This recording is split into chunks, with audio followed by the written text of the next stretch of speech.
Hello everyone, welcome back to the channel. তো চলে এসেছে সানি সানোয়ার পরিচালিত এশা মার্ডার কর্মফল সিনেমার সেকেন্ড পোস্টার। আমরা কিন্তু 2-1 দিন আগেই একটা ভিডিও শেয়ার করেছিলাম যেখানে কোয়েশ্চেন তুলেছিলাম যে এশা মার্ডার থেকে কোনো কন্টেন্ট কেন আসছে না। অবশেষে তারা নতুন কন্টেন্ট রিলিজ করলেন, বাট শুধুই একটি পোস্টার।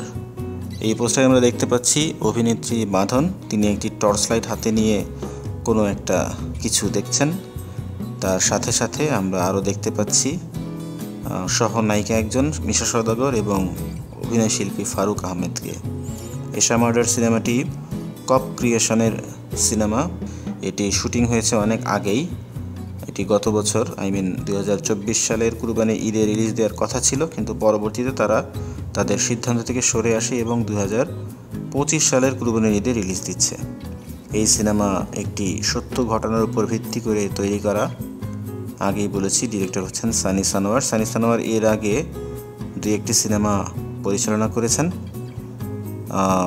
আমি যদি ভুল না করে থাকি তাহলে সানি সানোয়ার এর আগে মিশন এক্সট্রিম এবং ব্ল্যাক ওয়ার, মিশন এক্সট্রিম 2 এই 2টি সিনেমা যৌথভাবে ফয়সাল আহমেদের সাথে পরিচালনা করেছেন।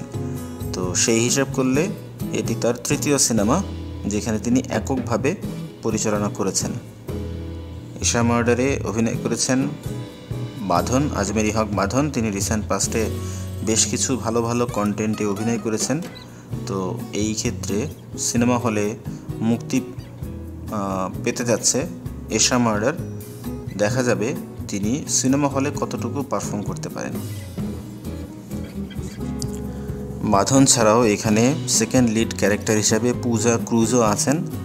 যতদূর মনে হচ্ছে পূজা ক্রুজের মৃত্যুর যে রহস্য, সেই রহস্যকে ঘিরেই এই সিনেমার গল্প আবর্তিত হবে। এছাড়াও এখানে আছেন সুমিত সেনগুপ্ত, ফারুক আহমেদ, মিশা সওদাগরের কথা তো আগেই বলেছি। এর আগেই কিন্তু এশা মার্ডারের একটি টিজার রিলিজ হয়েছিল 2024 সালে। আপনারা নিশ্চয়ই টিজারটি দেখেছেন। টিজারটি যদি দেখে থাকেন, কেমন লেগেছে আমাদেরকে কমেন্ট সেকশনে অবশ্যই জানাবেন। আর আমাদের ভিডিও যদি ভালো লেগে থাকে তাহলে অবশ্যই লাইক করবেন, শেয়ার করবেন, কমেন্ট করবেন এবং আমাদের চ্যানেলে নতুন হয়ে থাকলে সাবস্ক্রাইব করবেন। কথা হবে পরবর্তীতে অন্য কোনো ভিডিওতে। সে পর্যন্ত ভালো থাকুন। টাটা।